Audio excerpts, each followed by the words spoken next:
Hi Cliff fans and welcome to another Cliff related video. And yeah, I haven't done one of these in a while, but I thought I'd get back into it new year. And I thought I'd do a quick review of all the fantastic stuff Cliff gave us at the end of last year.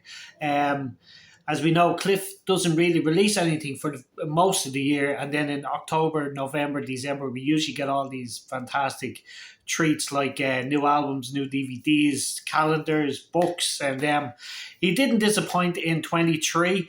So I have the DVD to review, I have the album to review, and of course, a fantastic book to review. And yeah, I did a podcast just before Christmas for the We Say Yeah podcast with David Ghostly Wills, and that was released a few weeks ago. The podcast, and we did a review of all these things. But I thought I'd just do my own one just for my YouTube channel. And yeah, we discussed the album, we discussed the tour, we discussed the book. And yeah, if you want to check out that, go on to the Facebook page, David's Facebook page. It's We Say Yeah. And you'll get a link to the podcast and all the other fantastic. I think the most current one is a fantastic interview with Brian Licorice Lockings from The Shadows. His sister gives them a look into the life of a Shadow, and it's absolutely fantastic as well. So check that out. We Say Yeah. Check out the Facebook page and you'll get the link to all the podcasts. Anyway, so here's just a quick review of some of the. I think I'll start with the book, because that's the first thing we got in October. And yeah, we got it in October, and I've only just finished it now. I didn't really get much time over the Christmas to read the book. I was working and obviously young child and everything else going on. I didn't get much time to read the book, but I finally finished it and I absolutely loved it. I actually have I've ordered the audio with Cliff actually reading the book, so I'm really looking forward to getting the audio CD soon. Hopefully arrive soon, because I loved that audio he did of the Dreamer, where he read the Dreamer, and I think it's about 8 hours of Cliff just telling his life story, and I absolutely loved it. So I've ordered that. But yeah, I finished the book finally. And what I found most interesting about the book is that Cliff likes the same music I like. And I don't know whether it's because I was first a Cliff Richard fan, first and foremost. So maybe I started listening to some of these thanks to Cliff. I know certainly he's recorded covers of most of these songs. There's a few he hasn't, but most of them, I think about 75% or even more, he's covered. Stuff like Let It Be Me by the Everly Brothers, You Send Me by Sam Cooke, Heartbreak Hotel, he's sung that right through the years. What else? It Is No Secret, the gospel song that Elvis recorded. Cliff recorded that one as well. Yeah, there's absolutely dozens of songs that Cliff recorded himself that he mentions in this book, and I absolutely loved reading all the stories connected to some of those songs. He's never actually recorded a version of "Staying Alive" by the Bee Gees. I'd actually love to hear a version of Cliff singing that.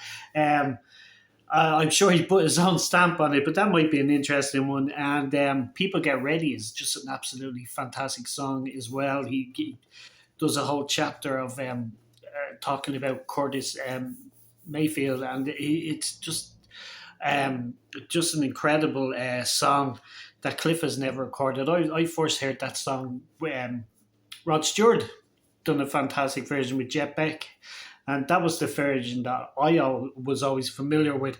But yeah, due to this book, I went back and I listened to some of the originals, and I actually have a Spotify playlist, which is open to the public to listen to as well. I just I got all the songs that Cliff mentioned in the book and put them on one playlist, so you can check that out. My Spotify is called Mr. Dreammaker, the same as my YouTube channel, and yeah, you can check out that as well. But yeah, just absolutely love the book. I am talked about some of his heroes, which are some of my heroes. And so I'm definitely going to give this book 10 out of 10. Absolutely love it. Can't wait for the audio, as I say. Cliff actually telling the story himself. So next I'm going to move on to the album, the big one, because that's what Cliff is. He's a recording artist. So, but I don't think he actually recorded any of these songs. They're all just, the music was just added to a lot of Cliff's original vocals for this album. And yeah, I was excited for this album for a number of reasons, particularly as I heard it was with strings. So I was picturing an album of like the Royal Philharmonic, because Cliff done a couple of songs with them on the Rise Up album, and some people, the Minute You Gone, Miss You Nights and Devil Woman, were all the original Cliff vocal performances. And the strings added. So that's what I was expecting from this album. But I think this is a bit more than just that. These are, as Cliff describes, some of these songs are Cliff reimagined. They're the songs reimagined. And yeah, there's some stunning versions. I think my favourite one on the album is the first track, The Best of Me. Absolutely love that version. I love the acoustic guitar. The acoustic guitar runs through most of the album, and I absolutely loved the version of The Best of Me. Carrie, absolutely love it as well. Just an absolute fantastic track. It's one of my favourite Cliff tracks of all time. I still prefer the original, but I actually love this version as well. My Kind of Life, which I said on that podcast, if you just heard the opening bars with the violins and what have you, it sounds like a Garth Brooks track. And yeah, just another one of my top 10 favourite Cliff songs of all time, My Kind of Life. Wired for Sound, I kind of had mixed feelings about that when I first heard it. Because it doesn't really sound like it's strings added. It sounds more like an 80s kind of mix of it. But absolutely fantastic. And then we get to Living Doll, which is a great jazz type version. Cliff describes it as a jazz version of Living Doll. But what I found when I was listening to this album, particularly Living Doll, Summer Holiday and The Young Ones, I don't think they fit on this album. Now, to hear me out, I absolutely love the three songs. I think they're standout songs on the album. I think Cliff should have recorded Volume 1 and Volume 2. And Volume 1, I would have done all these. Living Doll, Summer Holiday, The Young Ones, I would have added The Next Time, It's All in the Game, all that early stuff. Done a version of A Matter of Moments. I would have loved to hear a string version of that. And done the early stuff on Volume 1, and then the later stuff like Carrie and The Best of Me and Wired for Sound on Volume 2. And I would have loved that, but maybe Cliff just wants to do one project. So they're all on this album, which, as I say, you're listening to The Best of Me, Carrie, My Kind of Life, Wire for Sound, which all fit together perfectly, and then you get Living Doll, which I don't think, it kind of brings it to another. I love the version of Living Doll, and by the way, I'm not giving out about the version. I just think it would have been nice on a Volume 1 and Volume 2.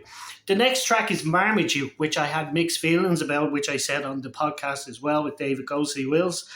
And the problem I have with it, Marmaduke, is I love the original B-side. It was originally the B-side to Mistletoe and Wine back in 1988.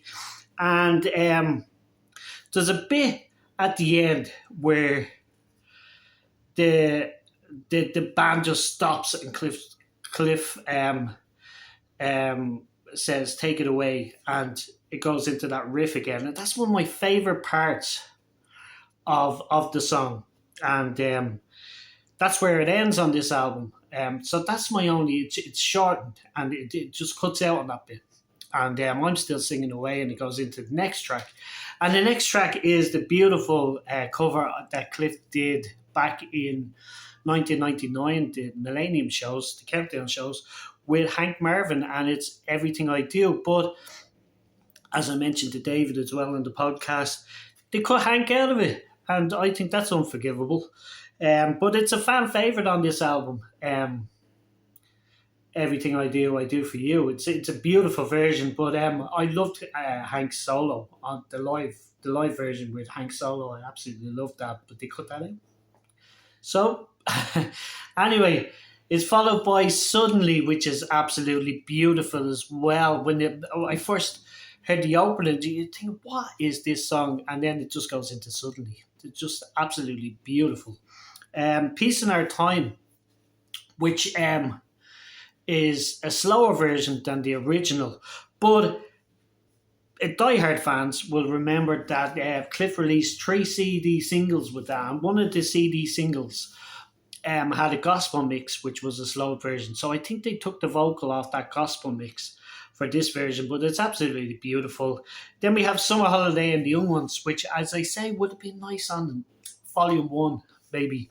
I love them. It's particularly Summer Holiday, which I mentioned again on the podcast. Keep on going back to that podcast. Check it out. We Say Yeah. Sounds like a Christmas song, even though Summer Holiday, it sounds like a Christmas song.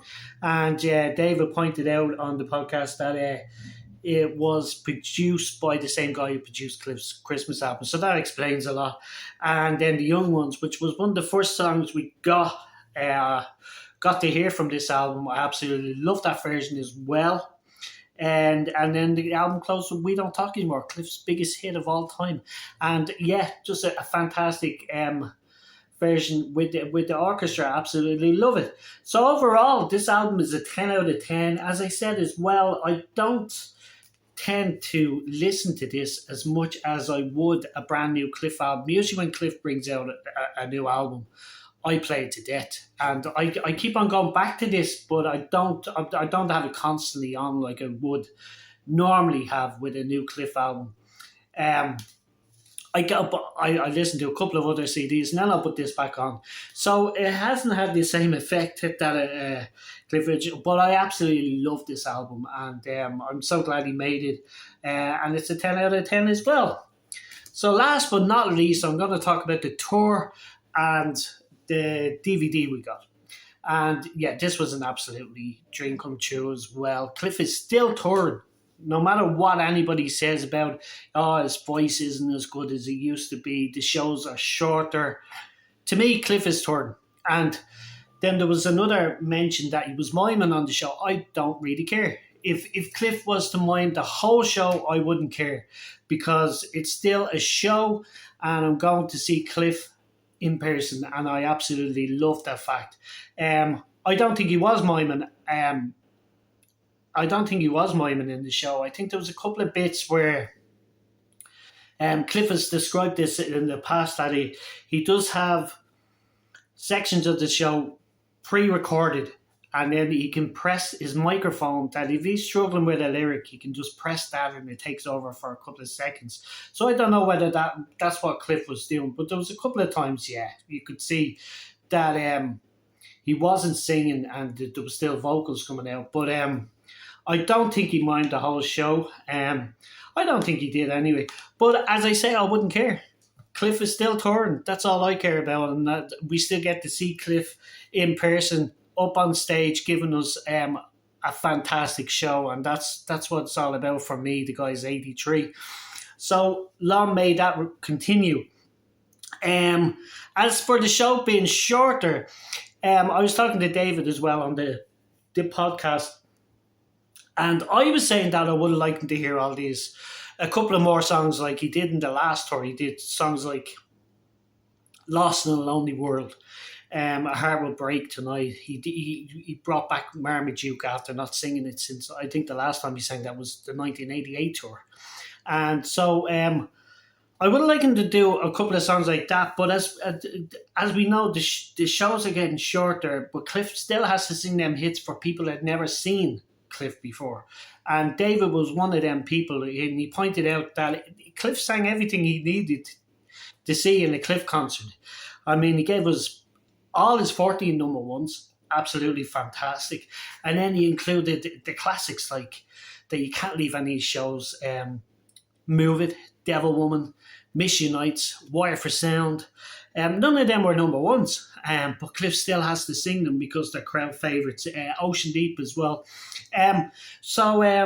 Yeah, again, another 10 out of 10.